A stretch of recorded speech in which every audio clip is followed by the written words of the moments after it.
Hello everybody and welcome to another episode of Box Office Talk. This is the show where I break down what happened at the box office, see if my predictions for the top 5 are correct, then make predictions for next week's top 5s. Let's get right on into it. Last week I predicted that number 1 would be Kingdom of the Planet of the Apes, number 2 would be The Fall Guy, number 3 would be Star Wars Episode 1 The Phantom Menace, number 4 would be Challengers, and number 5 would be Tarot. And I only got 2 out of 5 of my predictions right for this weekend. Star Wars The Phantom Menace re-release was still playing in theaters. It was just, it didn't have as strong a hold as I thought it could have. The people who got their predictions right this weekend, congratulations. Here are your shoutouts right now. Even though I missed it, I'm happy that you guys got yours right on this Mother's Day Sunday and weekend. It can be a weekend, why not? And happy Mother's Day if there are any watching.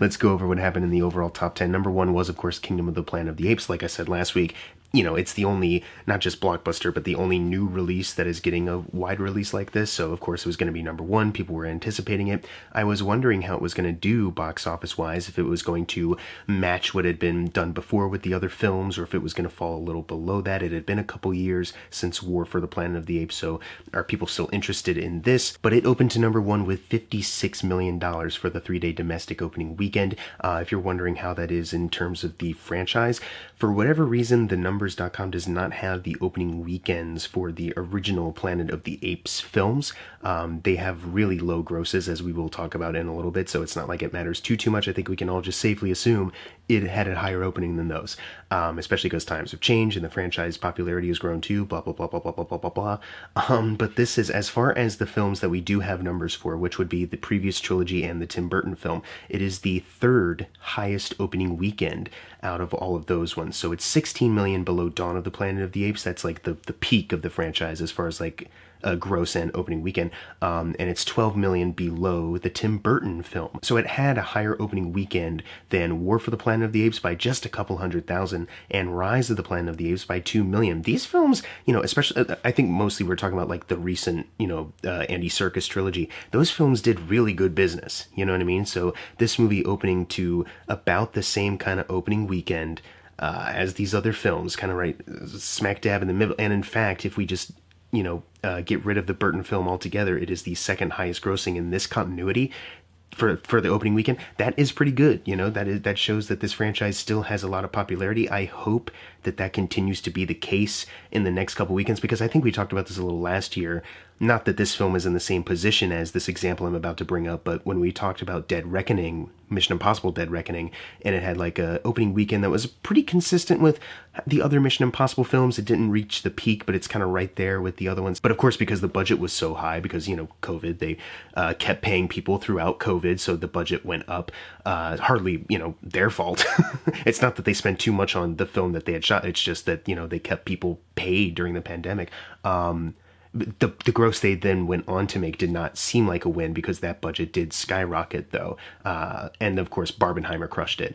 So this is not in the same position as that. And obviously the budget is 160 million for this film. So not the same heights of Dead Reckoning's budget. And also there is no Barbenheimer coming out next weekend. There is of course some other movies coming out, but there's no big major event happening. So different situations. But as far as like the comparison goes, I hope that it's not that case where the opening weekend seems consistent, but then as the weeks go by, it's like, oh, it's actually dropped off quite a bit, and people aren't really sticking with it that much. Apologies if that was confusing.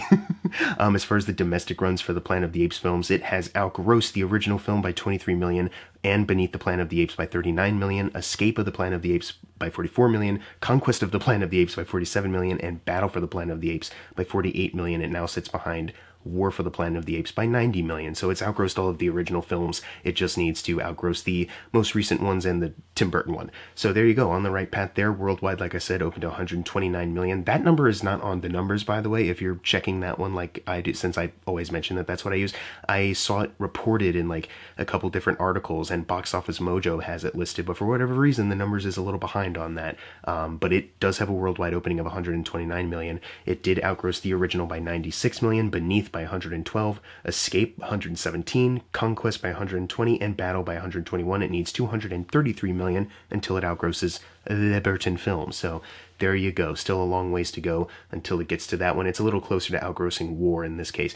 I am hoping for a really good win here, since the budget is relatively lower, and they did have a pretty strong opening here. I think there is a chance for them to have a good, word of mouth hold. I know the cinema score is at a B. I know some people have decided like that's damning because it's not an A minus. Even though you might think of a B as a good grade for cinema score, if it's in the B's, that's not necessarily great. I think there will still be talk enough as far as like the people who have really enjoyed this talking about it, and technologically speaking, it's a visual marvel. The CGI looks fucking amazing. It could be talked about to that degree. Like, man, it looks really fucking amazing, and it was actually a pretty good movie. So, and of course, the Rotten Tomatoes score, the last time I checked for audience, it's not even like a Last Jedi situation where it's like the critics still love it, but the audience hate it. It's like they're both fresh, and the audience score is still pretty good. So I still think there's good hope here for it to have a solid hold in the next couple weeks. So we shall see. If this drops off and it isn't able to double this budget, I'm going to be so upset because it is such a good movie. I really enjoyed this one.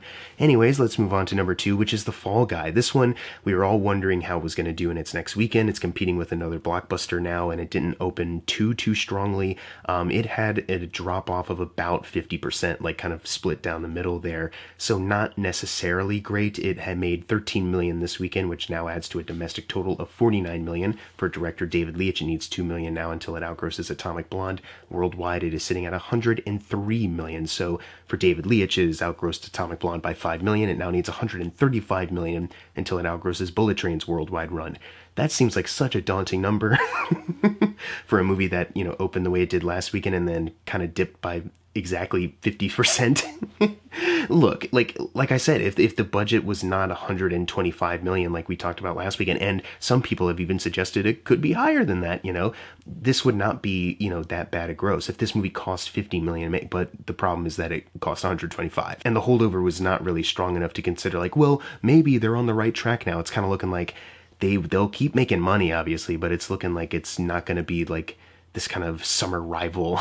You know what I mean? It seems like people have maybe kind of already forgotten about it in favor of Kingdom of the Planet of the Apes. It had the better opening weekend, obviously, and even though the budget is higher, the budget for Apes is higher than Fall Guy, the fact that, the worldwide numbers and the domestic opening were so strong. The thing about the Fall Guy is that for both international and domestic, they were both not great, to make a combined opening that made it seem like, it doesn't really seem like it's going to have the momentum to double its $125 million budget. Kingdom of the Planet of the Apes could have that momentum, that there's more of a possibility here. And of course, who knows how things will go, but considering how it's pretty on track with the other Apes films, and those films did go on to double their budgets and make, about, at the very least, 450 to 500 million, that kind of range, it seems like this movie could be in good shape. The Fall Guy, not so much, which is a bummer for those who liked it. Number 3 is Challengers, making $4.6 million, adding to a domestic total of $38 million. Worldwide, it is sitting at $68 million. So still people going out to see it. That's good. Obviously, we are still pretty far away from doubling the $55 million initial production budget. So either way, though, I know I've said this before, it's just good that there is some kind of momentum here as opposed to like nothing. like it's just within reach. It's one of those budgets where it's like, man, if there was just a little bit more of a word of mouth, just a little bit more of a push to get more people in the theater, we might have like a pretty good modestly budgeted hit. And right now it's kind of shaping up, despite it holding over pretty solidly, it's maybe shaping up to be, it gets close, but it's not enough to like be considered profitable to invest more in these original films, these ideas that aren't just big blockbusters or like low budget cheapo comedies or whatever. It's a bit of a bump, but I'm glad people are still going out to see it. It's still Luca's highest grossing film, so either way, he can have that. Look, my last movie made more money than anything else I had done. So yeah, there you go. And of course, the potential for other worldwide places for it to be released and bump it up, and maybe, you never know how certain things could go. This could be the Puss in Boots. I don't know. Let's move on to number 4, which is Tarot, making $3.4 million, adding to a domestic total of 12. Worldwide, it is sitting at $20 million. So it has doubled its $8 million budget at this point. Now needs $4 million more until it triples it. There you go. Dude, these low budget fucking movies. Congrats, Tarot and Screen Gems. I already said last weekend how this movie's fucking awful, though. I was on, honestly, I saw someone comment, I don't know who it was, I'm sorry. I saw someone comment, like, I'm expecting Tarot to drop, like, really drastically. And I was like, I could see that happening. I don't know. I'll just keep it at my prediction, you know? And obviously I didn't get my prediction right, but, you know, it still ended up in the top 5. I think actually my prediction was that Tarot was going to be, like, number 5. Yeah, so actually it did a little bit better. It's at number 4 right now. You know, this one. Who'd thunk? I mean, I don't remember what it opened. I think it opened maybe with 8 million last week, and it was a low number. So, you know, holding over with 3.4 million might not seem great, but because the budget's already so low, it's like, you know, fuck it. Let's move on to number 5, which is Godzilla Kong, the New Empire, making 2.5 million, adding to a domestic total of 191 million. It needs 9 million now until it outgrows its 2014 Godzilla. It's inching very close. And then worldwide, it is sitting at $550 million. So it's 11 million from outgrossing Kong Skull Island. Give it another week, maybe 2, at the most 2 more weekends. But I'm thinking next weekend we might have some, at least worldwide, some good news for Godzilla and Kong being the highest grossing entry in the MonsterVerse series. Domestically, it's slowed down enough here where it might take a little bit more. But still, you know, good on you, Godzilla and Kong. Who'd have thunk this one would be a pretty good box office slam for the year? I mean, I think everyone was expecting it to make money, but it was kind of surprising how well it did. And also that the budget was, like, as far as I know, it's still listed at 135 million, which is even lower than Planet of the Apes. Usually the big monster movies cost way more than 135 million, or they have before. Number 6 is Unsung Hero, making 2.2 million, adding to a domestic total of 16 million for Kingdom Story Company. It still needs 3 million until it outgrosses Ordinary Angels. It'll probably happen next week, if not the weekend after, but I don't really have much more to add here. It has doubled its budget already, so it needs 2 million now until it gets to the triple point for its $6 million initial production budget. It's probably going to happen next weekend. That one will probably happen next weekend. And if not the weekend after. I already said that about the other stat. I have nothing else to add here, so let's move on to number 7, which is Kung Fu Panda 4, making 2.0 million, adding to a domestic total of 191 million. The same domestic total for Godzilla and Kong also, which is pretty fun. It's 24 million away from outgrossing the original film now. Worldwide, it is sitting at 529 million, and it needs 102 million until it outgrosses the original, so still plugging away. Similar to Unsung Hero, I have nothing else to really add here. And I already pointed out the funny coincidence of the domestic run stat with this and Godzilla and Kong, so I'm just gonna move on. Suck it. We're going to move on to number 8, which is Civil War, making 1.8 million, adding to a domestic total of 65 million for the domestic runs for A24. It is still shy of outgrossing Everything Everywhere, needs 12 million to do so. But here's the thing, worldwide, it actually got a little bit more of a boost. Last time we talked about it, it was like in the 60 million range. It jumped up. It is sitting at $103 million now. So not only did it double its 50 million initial production budget, so you can technically say that this is a success because it doubled its budget and made 3 million more than that, but also for A24's worldwide rankings, it has outgrossed Lady Bird and Hereditary by 23 million and Talk to Me by 11 million, and it sits behind Everything Everywhere All at Once by $8 million. So potentially we could be seeing next weekend, we could potentially, if it, you know, keeps bumping up in the worldwide numbers, we could be seeing it outgross Everything Everywhere All at Once at the worldwide A24 box office, and then it's the highest grossing A24 film there. That's pretty crazy. You know, I've been mentioning it this entire time it's been out. Honestly, I did not expect this movie to be doing as well as it did, but here we are. And you know what? You know, whether you love it, whether you hate it, I thought it was a really good movie, but wherever you stand on it, it's something to be admired, you know? Thank God, you know, the thing about the Fall Guy, I know we've discussed this last week, and the Fall Guy is technically based on an IP, but because they're not selling it in the promos as IP, you can say that there are people out there that have no idea that it's based technically on that show. But the thing about the Fall Guy, as far as like an original release, is that, yeah, because it's so expensive, it's like, oh, it's a, you know, a loss for these big budget blockbusters. And then we've also talked about like Challengers, which is a way lower budget than the Fall Guy, and people have seen it and it's got a good hold in word of mouth, but it's not quite doubling its budget, you know what I mean? It's not quite cracking 100 million worldwide. And then you get to Civil War though, Civil War, where they have, you know, finally doubled that budget. So there is still hope out there for these original ideas, these original films that have more than like $10 million to their budget, you know, not the bigger blockbusters, like just the modest budget originals. So it can happen. These films can be a success. They just gotta grab your attention, gotta get people talking, and I think also more importantly, there has to be some interesting talent behind it. You know, it'd be one thing if there was controversy surrounding it, but if the movie itself isn't well made, or if there isn't, you know, a very obvious like theme or statement or just expression that the artist is trying to put into it, then I think it can be easily just kind of forgotten, or like people stop talking about it because it's not as interesting, even if there is some kind of controversy before it releases.